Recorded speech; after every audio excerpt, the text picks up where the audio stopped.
আসসালামু আলাইকুম রহমতুল্লাহি ওয়া বারাকাতুহু। দেখা হলো আবার আরেকটি নতুন একটি ভিডিওতে। আজকে আমাদের ক্লাসের সপ্তম শ্রেণীর সপ্তবর্ণ বইয়ের কাবুলিওয়ালা গল্পটি পড়ব।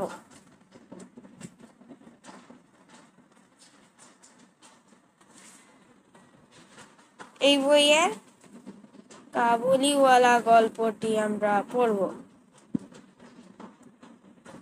তাহলে বেশি কথা না বলে শুরু করা যাক। তো একদম প্রথমে এগুলো প্রসঙ্গ কথা, এগুলো প্রত্যেকটি নতুন নতুন বইয়ে থাকেই। আমরা একটু জুম আউট করি।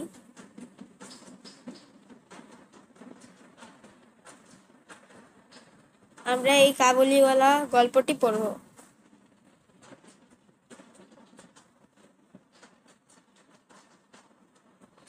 ওকে, তারপরে নিচে কাবুলিওয়ালা গল্প। এই যে কাবুলিওয়ালা লিখেছেন কে? রবীন্দ্রনাথ ঠাকুর।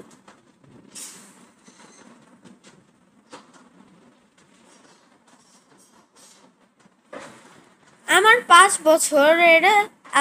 বছর বয়সের ছোট মেয়ে মিনি এক দণ্ড কথা না কহিয়া থাকিতে পারে না। এখানে বলা হয়েছে আবার 5 বছরের বিড়ি, অর্থাৎ তার 5 বছরের একটা মেয়ে আছে যার নাম বিড়ি। সেই বিড়ি এক দণ্ড কথা না বলিয়া কহিয়া থাকিতে পারে না। এর অর্থ হলো সে এক মুহূর্ত কথা ছাড়া থাকতে পারে না। সে কথা বলতে পছন্দ করে, অনেক কথা। আর আমরা এখানে একটা ছবি দেখতে পাচ্ছি। এই ছবিটার ভিতরে এই ব্যক্তিটি হচ্ছে বিড়ি আর ইনি হচ্ছে কাবুলিওয়ালা।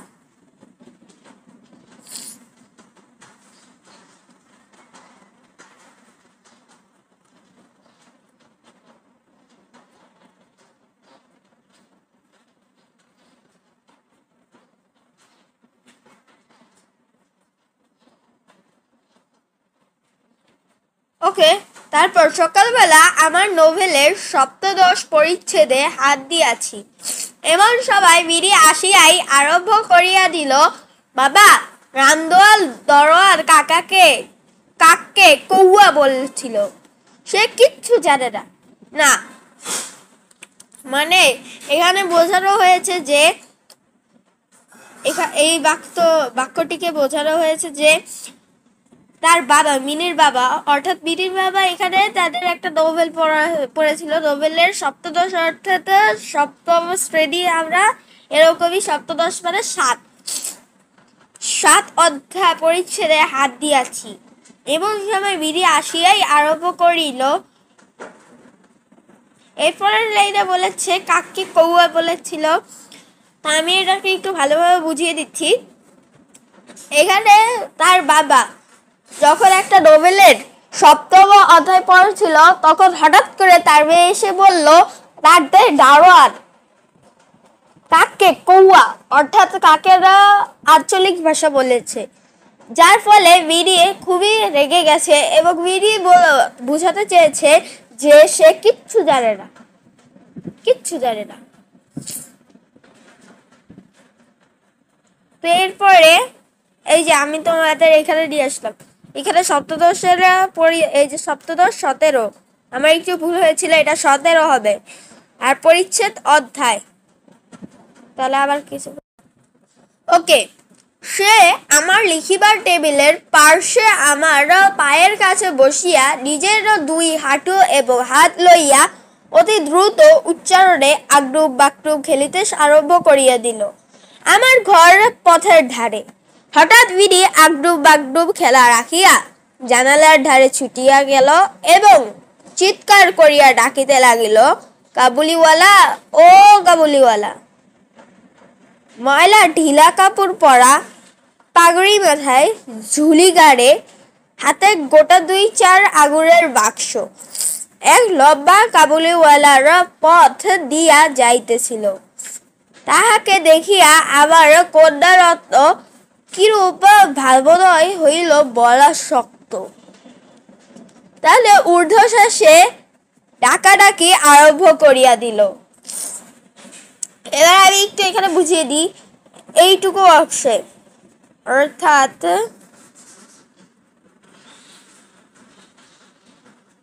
এইটুকু অংশ থেকে শুরু হয়েছে, এইটুকু থেকে পুরো এই পর্যন্ত যে কয়টা বাক্য আমরা দেখেছি সেই কয়টা বাক্য হলো মিনির কাজকর্মের একটা কাজকর্ম, মানে সে কি খেলছে কি করছে এটার একটা কাবুলিওয়ালার সাথে দেখা করার আগের সিন। এরপরে আমরা দেখেছি কাবুলিওয়ালার বৈশিষ্ট্য। এই লাইনটা আমাদের পরীক্ষার জন্য খুবই ইম্পর্টেন্ট, এই লাইনটা দাগিয়ে দেওয়া উচিত, কারণ এই লাইনের ভিতর থেকেই অনেক সময় জিজ্ঞেস করতে পারে কাবুলিওয়ালার বৈশিষ্ট্য কেমন ছিল। লিখতে হবে ময়লা ঢিলা কাপড় পরা, পাগড়ি মাথায়, ঝুলি ঘাড়ে, হাতে গোটা 2-4 আঙুরের বাক্স। এখানে লাইটটা কাজে আসবে। এর পরের বাক্সে পরে লেখা হয়েছে মিনের চিৎকার যেমনি কাবুলিওয়ালা হাসিয়া মুখ ফিরাইল এবং আমাদের বাড়ির দিকে আসিতে লাগিল, অমনি সে ঊর্ধ্ব প্রশ্বাসে অন্তপুরের দৌড় দিল। তাহার আর চিহ্ন দেখিতে পাওয়া গেল না। তাহার মনের মধ্যে একটা অন্ধবিশ্বাসের মতো ছিল যে ওই ঝুড়িটার ভিতর সন্ধান করিলে তাহার মতো 2-4টে জীবিত মানব সন্তান পাওয়া যাইতে পারে। আমি মিনির অবলক ভয় ভাগাইয়া দিবার অভিপ্রায় তাহাকে অন্তঃপুর হইতে ডাকিয়া আনিলাম। সে আমার গা ঘেঁষিয়া দাঁড়াইয়া রহিল। কাবুলি ঝুলির মধ্য হইতে কিসমিস খোবানি বাহির করিয়া তাহাকে দিতে গেল। সে কিছুতেই লইল না, দ্বিগুণ সন্দেহের সহিত আবার হাঁটুর কাছে সংলগ্ন হইয়া রহিল। প্রথম পরিচয়টা এমনি ভাবে গেল।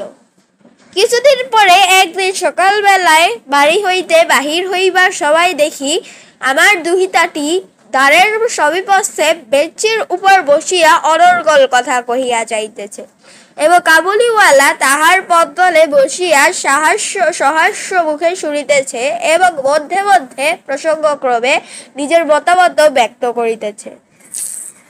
মিনির পঞ্চবর্ষীয় জীবনের অভিজ্ঞতায় বাবা ছাড়া এবং ধৈর্যবান শ্রোতা সে কখনো পায় নাই। আবার দেখি তাহার ক্ষুদ্র আঁচল বাঁধাব কিসমিসে পরিপূর্ণ। সংবাদ পাইলাম কাবুলিওয়ালার সহিত মীরার এই যে দ্বিতীয় সাক্ষাৎ তাহা নহে। ইতোমধ্যে সে প্রায় প্রত্যহ আসিয়া পেস্তা বাদাম ঘুষ দিয়া মিনির ক্ষুদ্র হৃদয়টুকু অনেকটা অধিকার করিয়া লইয়াছে। দেখিলাম এই দুটি বন্ধুর মধ্যে গুটিকতক বাধা কথা এবং ঠাট্টা প্রচলিত আছে, যথা রহমতকে দেখিবা মাত্র আমার কন্যা হাসিতে হাসিতে জিজ্ঞাসা করিত, কাবুলিওয়ালা ও কাবুলিওয়ালা তোমার ও ঝুলির ভিতর কি? রহমত একটা অনাবশ্যক চন্দ্রবিন্দু যোগ করিয়া হাসিতে হাসিতে উত্তর করিত, হাতি। উহাদের মধ্যে আরো একটা কথা প্রচলিত ছিল। রহমত মিনিকে বলিত, খুকি তুমি শ্বশুর বাড়ি কখনো যাবে না? কথাটার একটা কোনো জবাব না দিয়া চুপ করিয়া থাকা নিতান্ত তাহার স্বভাব বিরুদ্ধ করিত। সে উল্টিয়া জিজ্ঞাসা করিত, তুমি শ্বশুর বাড়ি যাবে? রহমত কাল্পনিক শ্বশুরের প্রতি প্রকাণ্ড মোটা মুশকি আস্ফালন করিয়া বলিত, আমি শ্বশুরকে মারবে। এই বাক্যটি দাগিয়ে দেওয়া উচিত, হাবি শ্বশুরকে মারবে। আর ওইখানে যে এটা দেওয়া ছিল যে তাদের মধ্যে কি কি কথা প্রচলন ছিল, এইগুলো আমাদের পরীক্ষায় আসতে পারে, অনেক লাইনই আসতে পারে। এগুলো তোমাদের স্যার ম্যাডাম দাগিয়ে দিতে পারে, আবার তোমরাও দাগিয়ে দিবে, এটা একটা নোটের বিষয় আছে। রহমত কাল্পনিক শ্বশুরের প্রতি প্রকাণ্ড মোটা মুষ্টি আস্ফালন করিয়া বলিত, আমি শ্বশুরকে মারবে। শুনিয়া মিনি শ্বশুর নামক কোন এক অপরিচিত জীবের দুর্বস্থা কল্পনা করিয়া অত্যন্ত হাসিত।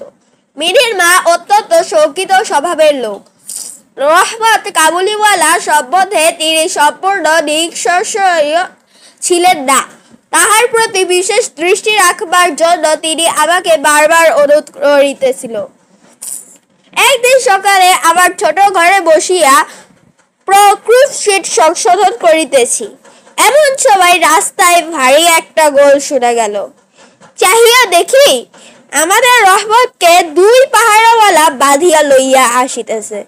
তাহার পশ্চাতে কৌতূহলী ছেলের দল চলিয়াছে। আমি ঘরের বাহিরে গিয়া পাহারাওয়ালাকে দাঁড় করাইলাম, জিজ্ঞাসা করিলাম ব্যাপারটা কি। কিয়দংশ তাহার কাছে কিয়দংশ রহমতের কাছে শুনিয়া জানিলাম যে আমাদের প্রতিবেশী একজন লোক রাবপুরী চাদরের জন্য রহমতের কাছে কিঞ্চিৎ ধারিত। মিথ্যাপূর্বক সেই দেনা সে অস্বীকার করে এবং তাহাই লইয়া বাদশা করিতে করিতে রহমত তাহাকে এক ছুরি বসাইয়া দিয়াছে। রহমত সেই মিথ্যাবাদীর উদ্দেশ্যে নানারূপ অশ্রাব্য গালি দিতেছে। এমন সময় কাবুলিওয়ালা করিয়া ডাকিতে ডাকিতে বিড়ি ঘর হইতে বাহির হইয়া আসিল। রহমতের মুখ মুহূর্তের মধ্যে কৌতুক হাস্যে প্রফুল্ল হইয়া উঠিল। মিরি একেবারেই তাহাকে জিজ্ঞাসা করিল, তুমি শ্বশুর বাড়ি যাবে? রহমত হাসিয়া কহিল, সেখানেই যাচ্ছি। সাংঘাতিক আঘাত করার অপরাধে কয়েক বৎসর রহমতের কারাদণ্ড হইল। তাহার কথা এক প্রকার ভুলিয়া গেলাম। কত বৎসর কাটিয়া গেল। আমার ঘরে আজ রাত্রি শেষে হইতে না হইতে সালাই বাজিতেছে। আজ আবার মিরির বিবাহ। আমি আমার লিখিবার ঘরে বসিয়া হিসাব দেখিতেছি। এমন সময় রহমত আসিয়া সালাম করিয়া দাঁড়াইল। আমি প্রথমে তাহাকে চিনতে পারিলাম না। তাহার সে ঝুলি নাই, তাহার সে লম্বা চুল নাই, তাহার শরীরে পূর্বের মতো সে তেজ নাই। অবশেষে তাহার হাসি দেখিয়া তাহাকে চিনিলাম। কহিলাম, কি রে রহমত, কবে আসিলি? সে কহিল, কাল সন্ধ্যাবেলা জেল হইতে খালাস পাইয়াছি। আমার ইচ্ছা করিতে লাগিল, আজিকার এই শুভ দিনে এই লোকটা এখান থেকে হইতে গেলেই ভালো হয়। আমি তাহাকে কহিলাম, আজ আমাদের বাড়িতে একটা কাজ আছে, আমি কিছু ব্যস্ত আছি, তুমি আজ যাও। কথাটা শুনিয়াই সে তৎক্ষণাৎ চলিয়া যাইতে উদ্যত হইল। অবশেষে দরজার কাছে গিয়া একটু ইতস্তত করিয়া কহিল, খুকিকে একবার দেখিতে পাইব না? আমি কহিলাম, আজ বাড়িতে কাজ আছে, আজ আর কাহারও সহিত দেখা হইতে পারিবে না। সে যেন কিছু ক্ষুণ্ণ হইল। শুদ্ধভাবে দাঁড়াইয়া একবার স্থির দৃষ্টিতে আমার মুখের দিকে চাহিল। তারপরে বাবু সালাম বলিয়া দ্বারের বাহির হইয়া গেল। আমার মনে কেমন একটা ব্যথা অনুভব হইল। মনে করিতেছি তাহাকে ফিরিয়া রাখিব। এমন সময় দেখি সে আপনি ফিরিয়া আসিতেছে। কাছে আসিয়া কহিল, এই আঙ্গুর এবং কিসমিস বাদাম খুকির জন্য আনিয়াছিলাম, তাহাকে দিবেন। আমি সেগুলো লইয়া দাম দিতে উদ্যত হইলে সে হঠাৎ আমার হাত চাপিয়া ধরিল। কহিল, আপনার বহুত দয়া, আপনার চিরকাল স্মরণ থাকিবে। আমাকে পয়সা দিবেন না বাবু। তোমার যেমন একটা লড়কি আছে, তেমনি দেশে আমারও একটি লড়কি আছে। আমি তাহার ওই মুখখানি স্মরণ করিয়া তোমার খুকির জন্য কিছু কিছু মেওয়া হাতে লইয়া আসি। আমি তো সওদা করিতে আসি না। এই বলিয়া সে আপনার মস্ত ঢিলা জামাটার ভিতর হাত চালাইয়া দিয়া বুকের কাছে কোথা হইতে একটা ময়লা কাগজ বাহির করিল। বহু সযত্নে ভাঁজ খুলিয়া দুই হস্তে আবার টেবিলের উপর বেলিয়া ধরিল। দেখিলাম কাগজের উপর একটি ছোট হাতের ছাপ, ফটোগ্রাফ নহে, তেলের ছবি নহে। হাতে খানিকটা ভূষা রাখাইয়া কাগজের উপরে তাহার চিহ্ন ধরিয়া লইয়াছে। কন্যার এই সরল চিহ্নটুকু বুকের কাছে লইয়া রহমত প্রতি বৎসর কলিকাতার রাস্তায় মেওয়া বেচিতে আসে। দেখিয়া আমার চোখ ছলছল করিয়া আসিল। সেই হস্তচিহ্ন আবার ওই মিরিকে স্মরণ করাইয়া দিল। আমি তৎক্ষণাৎ তাহাকে অন্তঃপুর হইতে ডাকাইয়া পাঠালাম। অন্তঃপুর ইহাতে অনেক আপত্তি উঠিয়াছে। কিন্তু আমি কিছুতে কর্ণপাত করিলাম না। রাঙা চেলি পরা কপালে চন্দন আঁকা বধূবেশিনী বেরি সলজ্জ ভাবে আমার কাছে আসিয়া দাঁড়াইল। তাহাকে দেখিয়া কাবুলিওয়ালা প্রথমতটা থতমত খাইয়া গেল। তাহাদের পুরাতন আলাপ জড়াইতে পারিল না। অবশেষে হাসিয়া কহিল, খুকি, তুমি শ্বশুর বাড়ি যাবিস? কাবুলিওয়ালা বীরের সহিত যেদিন প্রথম সাক্ষাৎ হইয়াছিল, আমার সেই দিনের কথা মনে পড়িল। মনটা কেমন ব্যথিত হইয়া উঠিল। মিনি চলিয়া গেলে একটা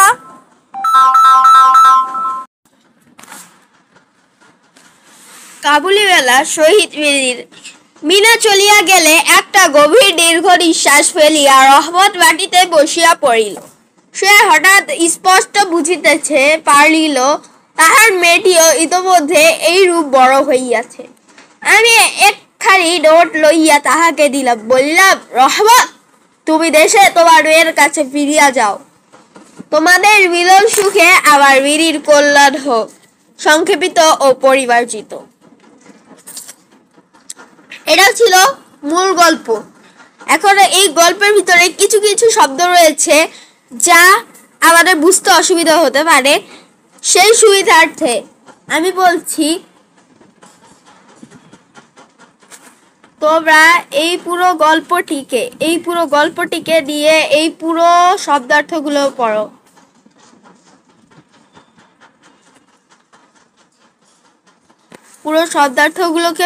পড়ার পরে তাহলে তোমরা এই গল্পটা আরো ভালোভাবে স্পষ্টভাবে বুঝতে পারবে। কারণ এই গল্পের ভিতরে একটা বাচ্চা মেয়ে এবং একটা ছেলেকে, এই ফুল গল্পটা পড়ারা বুঝতে চাইলে, আরো ভালোভাবে বুঝতে চাইলে, তাহলে এই গল্পটুকুর এইটুকু অংশ ভালোভাবে পড়লে তাহলে ভালোভাবে বুঝে যাবে। এখানে বলা হয়েছে দারোয়ান। দারোয়ান শব্দের উচ্চারণ ভেদ। দারোয়ান শব্দের উচ্চারণ ভেদ অর্থাৎ দারোয়ান শব্দ এখানে দরওয়ান উচ্চারণ করা হয়েছে, যা অনেকের হয়তো বুঝতে অসুবিধা হতে পারে। এটা হবে দারোয়ান। তারপরে আরেকটা আছে কাবুল। এটা গল্পের ভিতরে অনেক জায়গাতেই ব্যবহৃত হয়েছে, তাই আমি বলছি কাবুল অর্থ হচ্ছে আফগানিস্তানের রাজধানী, আর কাবুলিওয়ালা হচ্ছে কাবুলের অধিবাসী। অতীতে কাবুলের অনেক লোক নানা কাজে এদেশে নিয়মিত যাতায়াত করত। দণ্ড, মুহূর্ত, নোবেল, উপন্যাস, সপ্তদশ, 17 পরিচ্ছেদ, অধ্যায়, পাশে কন্যারত্ন, কন্যাকে আদর করে রত্নের সঙ্গে তুলনা করা হয়েছে। এটাকে উপমা বলা যায়। তুলনার আরেকটা রূপ হচ্ছে উপমা। এগুলো করে অনেক সময় বেশিরভাগ কবিরাই তাদের কবিতাকে এক অনিন্দ পর্যায়ে নিয়ে যায়। তাই বলা যায় যে উপমা আর পার্থক্য, তুলনা এগুলো না থাকলে তাহলে কবিতার মর্যাদা অনেক নিচে থাকতো। ভাবোদয়, ভাবের উদয়, মনে চিন্তা বা ভাবনা জাগা। ঊর্ধ্বশ্বাসে, অতি দ্রুত বেগে। অন্তঃপুর, বাড়ির ভিতরের অংশ। অভিপ্রায়, ইচ্ছা। খোবানি, বাদাম জাতীয় ফল। দুহিতা, কন্যা। দ্বার, দরজা। সমীপস্থ, নিকটে বা কাছে।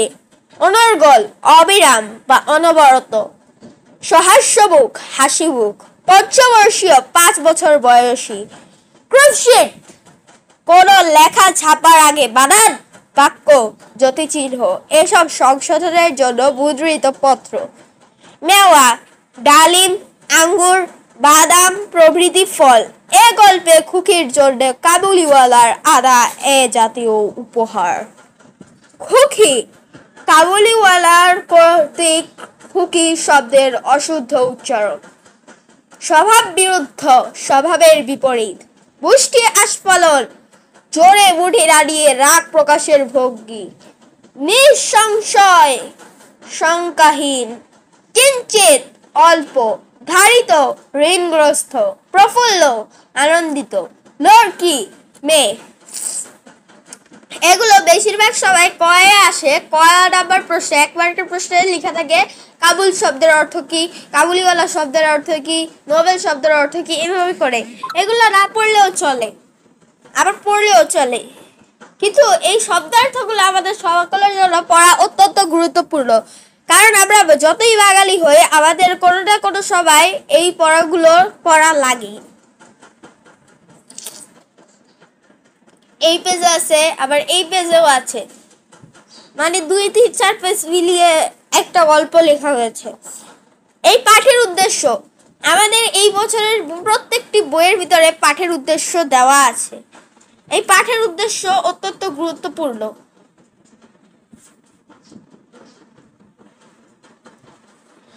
কারণ পাঠের উদ্দেশ্য আমাদের এক মার্কের প্রশ্নের ভিতরে এটাও থাকতে পারে, কাবুলিওয়ালা গল্পের পাঠের উদ্দেশ্য কি।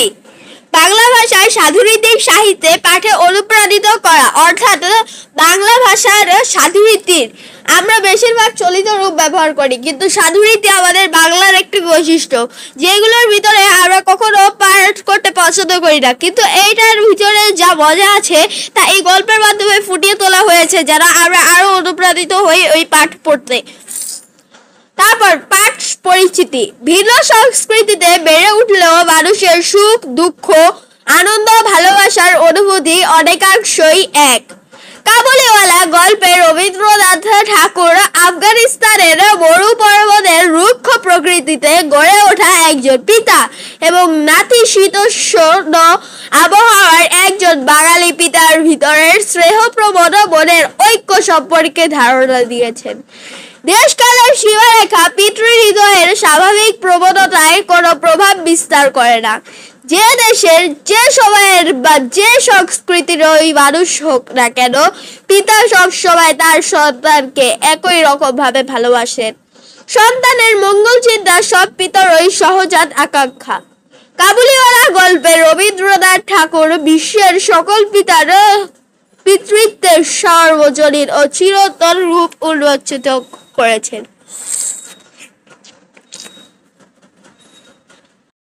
আমি তোমাদের বুঝিয়ে বলছি যে এখানে কি বলা হয়েছে। এটা আসলে পাঠ পরিচিতি। পাঠ পরিচিতি দ্বারা আমাদের কাবুলিওয়ালা বা যে কোনো গল্পের মূল ভাব বোঝানো হয়। এখন এই পাঠ পরিচিতিতে বলা হয়েছে যে কোনো দেশের যে কোনো মানুষই হোক না কেন, সবার সকল পিতার মনের ভালোবাসা একই থাকবে সন্তানের প্রতি। আর এখানে এই গল্পের মূল ভাবটুকু যেটুকু তোলা আছে, এইগুলা আমাদের ভালো করে পড়ে যদি আমরা এ থেকে ভালো করে বুঝতে পারি, তাহলে পরীক্ষার অনেক সৃজনশীলে কভার পড়ে যাবে, বিশেষ করে অর্ধবার্ষিকী আর বার্ষিক পরীক্ষা। তারপর লেখক পরিচিতি, এশীয়দের মধ্যে যিনি প্রথম নোবেল পুরস্কার পেয়ে বিশ্ব সভায় বাংলা ভাষা ও সাহিত্যকে মর্যাদার আসনে প্রতিষ্ঠিত করেছেন, তিনি হলেন কবি রবীন্দ্রনাথ ঠাকুর। এই লাইনটা আন্ডারলাইন করুন, কারণ এই লাইনটির ভিতরে কবি রবীন্দ্রনাথ ঠাকুরের বিশেষ কিছু গুণের কথা বলা হয়েছে, যা আমাদের পরীক্ষার ভিতরে এক মার্কের প্রশ্নের ভিতরে আসতে পারে। তাই বলা যায়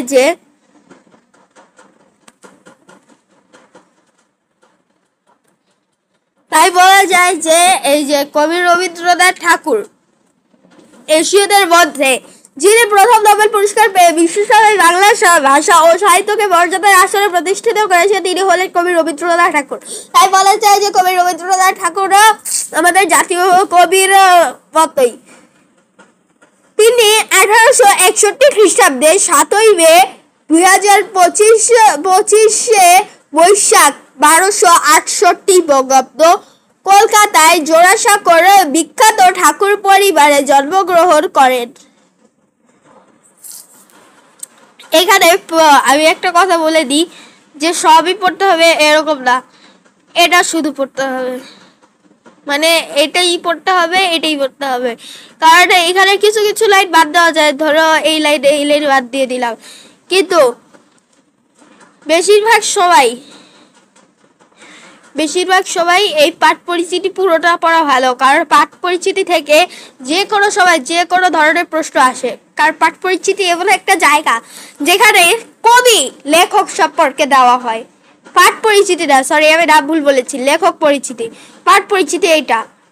পাঠ পরিচিতি পড়ালে আমরা কবিতার বা যে জিনিসটার ওইটার ভুল ভাবটা সরাসরি বুঝতে পারবো, এই কারণে পড়া উচিত।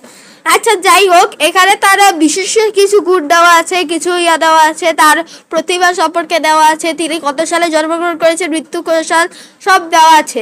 তোমরা এইটা পড়ে নিবে সম্পূর্ণ। আমি আর পড়ালাম না, ভিডিও লম্বা হয়ে যাবে বলে। এটা পড়বে এবং বেশি করে এটা পড়বে।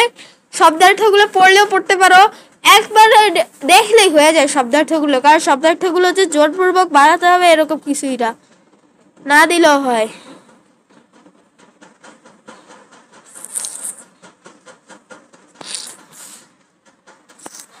এই কর্ম অনুশীলনী লাগবে না।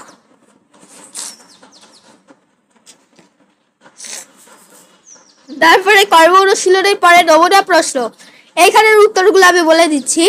কাবুলিওয়ালা গল্পে শৌখিন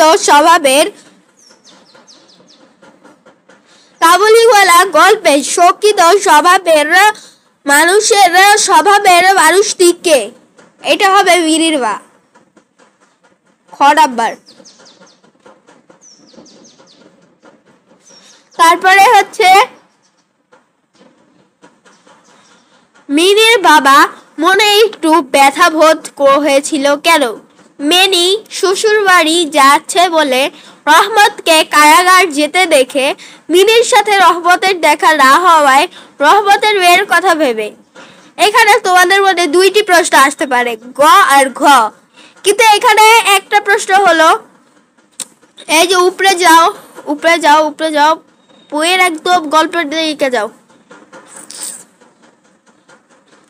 কোথায় গেল? একটু ব্যথা অনুভব হলো, এইখানেই আছে, এই পাড়াই আছে। আমি খুঁজে তারপর বলছি, তোমরা একটু এই যে দেখো, এখানে এই লাইনের ভিতরেই দেওয়া আছে, আমার মনে একটু ব্যথা অনুভব হইল। এইখানে কিসের জন্য হইল সেটা কিন্তু এই যে দেওয়াই আছে। তারপর বাবু সালাম বলিয়া দ্বারের বাহিরে হইয়া গেল। এখানে কিন্তু এরকম কিছু দেওয়া নেই যে হচ্ছে আগে কথাটা হয়েছে তারপরে আসছে, মানে বুঝাই চাই যে এখানে সহজ ভাষায় উত্তর হবে এই গ, মিনির সাথে রহমতের দেখা না হওয়ায়।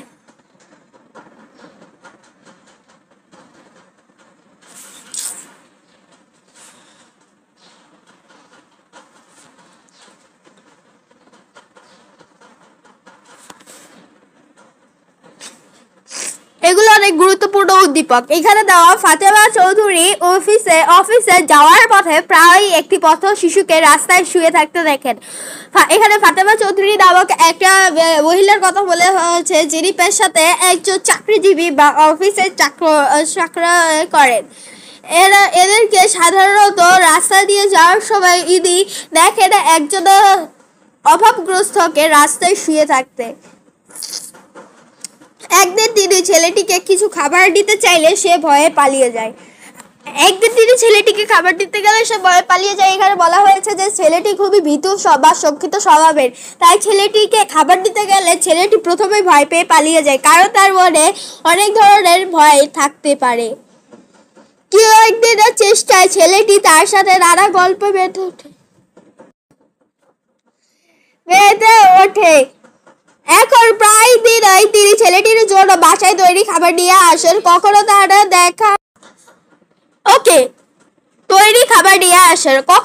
দেখা না পেলে খুব চিন্তিত হয়ে ওঠেন।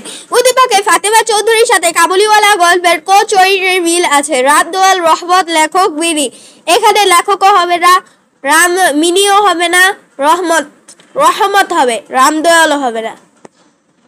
তাহলে এরপরে এখানে উত্তর কি হবে? উত্তর হবে গ। তারপরে প্রশ্ন, উদ্দীপকে কাবুলিওয়ালা গল্পের কোন দিকটি ফুটে উঠেছে? সন্তান, বাৎসল্য, সহমর্মিতা, সহযোগিতা। এটা সবকটাই হতে পারে, আবার নাও হতে পারে, আমি শিওর না এখন।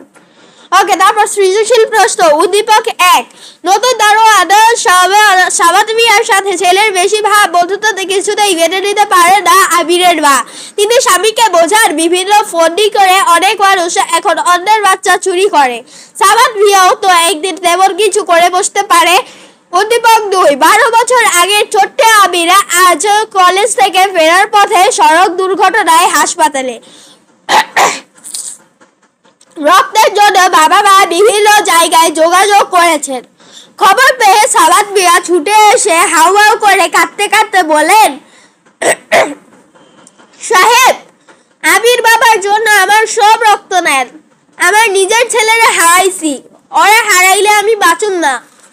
কাবুলিওয়ালা বলির কাগজটিতে কি ছিল? কাবুলিওয়ালার বলির কাগজটিতে তার বের ছোট্ট হাতের তার বের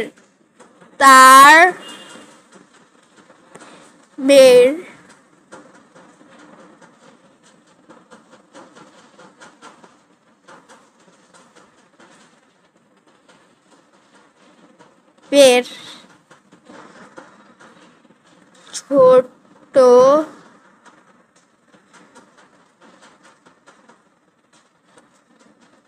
হাতের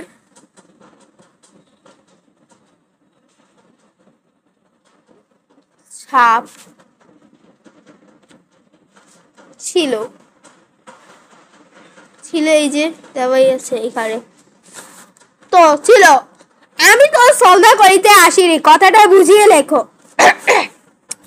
এটা হচ্ছে কাবুলিওয়ালার একটি উক্তি। এটা আমাদের 2 প্যারায় লিখতে হবে। প্রথম প্যারায় লিখবে, আমি তো সৌদা করিতে আসিনি। এই কথাটি দ্বারা কাবুলিওয়ালা তার মমত্ব বোধের দিকটি প্রকাশ করেছে। তারপরে লিখতে হবে কি, ব্যাখ্যা করতে হবে 2-3 লাইনে। এখানে ব্যাখ্যা করবে, কাবুলিওয়ালা বিড়িকে দেখলে তার মনে তার মেয়ের কথা মনে পড়ে। বিড়ির মুখে সে তার মেয়ের মুখ স্মরণ করে, তাই সে বিড়িকে খুবই ভালোবাসে, তার মেয়ের মতো আদর স্নেহ করে। কিন্তু তার বাবা সেটি বুঝতে না পেরে তাকে যখন বিড়ির বাবা সেটি বুঝতে না পেরে তাকে যখন তার পারিশ্রমিক হিসেবে মজুরি দিতে যায়, তখন সে কষ্ট পেয়ে এই উক্তিটি বলে, আমি তো সওদা করিতে আসি না। এখানেই শেষ করতে পারো, চাইলে লাস্টে লিখতে পারো। তাই উক্তিটি দ্বারা এই কথাটি বোঝানো হয়েছে। এরপরে বলেছে, উদ্দীপক 1 অংশে কাবুলিওয়ালা গল্পের কোন দিকটি প্রকাশ পেয়েছে ব্যাখ্যা কর। এখানে তারপরে প্রশ্নে বলা হয়েছে কাবুলিওয়ালার বলির উদ্দীপকে 1 অংশে কাবুলিওয়ালা গল্পের কোন দিকটি প্রকাশ পেয়েছে ব্যাখ্যা করো। উদ্দীপকে 1 অংশে কাবুলিওয়ালা গল্পের কাবুলিওয়ালা ও বিড়ির মধ্যে ভালোবাসা বা স্নেহের দিকটি তুলে গড়ে ওঠার দিকটি প্রকাশ পেয়েছে। এবারে তারপরে প্যারায় লিখবে কি, এটা 3 প্যারায় লিখতে হবে। তারপরে প্যারায় যাবা, লিখবে কি ওইখানে কাবুলিওয়ালা গল্পের ভিতরে যা যা ঘটেছে ওইখানে 4-5 লাইন দিবে। তারপরে আবার নিচের লাইনে যাবে, নিচের লাইনে গিয়ে লিখবে উদ্দীপকের যা আছে, উদ্দীপকের দারোয়ান ও সাবাত মিয়ার কয়েক লাইন লিখবে। ওই প্যারার মধ্যে তারপরে লিখে দেবে যে বলা, এই সামান্য আলোচনা থেকে বলা যায় যে উদ্দীপক 1 অংশে কাবুলিওয়ালা গল্পের সম্পর্ক গড়ে ওঠার দিকটি প্রকাশ পেয়েছে। তারপরে উদ্দীপকের সাবাত মিয়া যেন কাবুলিওয়ালা গল্পের মূল ভাবকে ধারণ করে আছে বিশ্লেষণ করো। এইখানে লিখবে উদ্দীপকের সাবাত মিয়া যেন কাবুলিওয়ালা গল্পের মূল ভাবকে ধারণ করে আছে। তারপরে লিখবে আমি উক্তিটির সাথে আমি একমত। তারপরে নিচের প্যারা, এটা 4 প্যারায় লিখতে হবে। তারপরে নিচের প্যারায় লিখবে কি, কাবুলিওয়ালা গল্পে এই বলা হয়েছে, মানে গ নাম্বারের মতোই কিন্তু একটু ভিন্ন করে লিখবে। তারপরে নিচের প্যারায় গিয়ে আবার লিখবে, লিখার পরে তারপর লাস্ট প্যারায় লিখবে। শুধু এই নিচের প্যারায় এটা লিখবে না যে হচ্ছে কাবুলিওয়ালা গল্পের ভিতর অতএব বলা যায় এই সামান্য আলোচনা থেকে, এটা না লিখে ওই লাইনটুকু বাদ দিয়ে তারপর নিচে যে লিখবে পরিশেষে বলা যায় যে উদ্দীপক ও পরিশেষে এই সামান্য আলোচনা থেকে বলা যায় যে উদ্দীপকের সাবাত মিয়া যেন কাবুলিওয়ালা গল্পের মূল ভাবকে ধারণ করে আছে। এটুকু লিখলেই ব্যাস, এই গল্প শেষ। তারপর আমাদের শুরু হয় লখার 21-এ। এটি আমরা পরবর্তী ভিডিও যদি আনি তখন করিয়ে দিব। এখন তাহলে গুড বাই।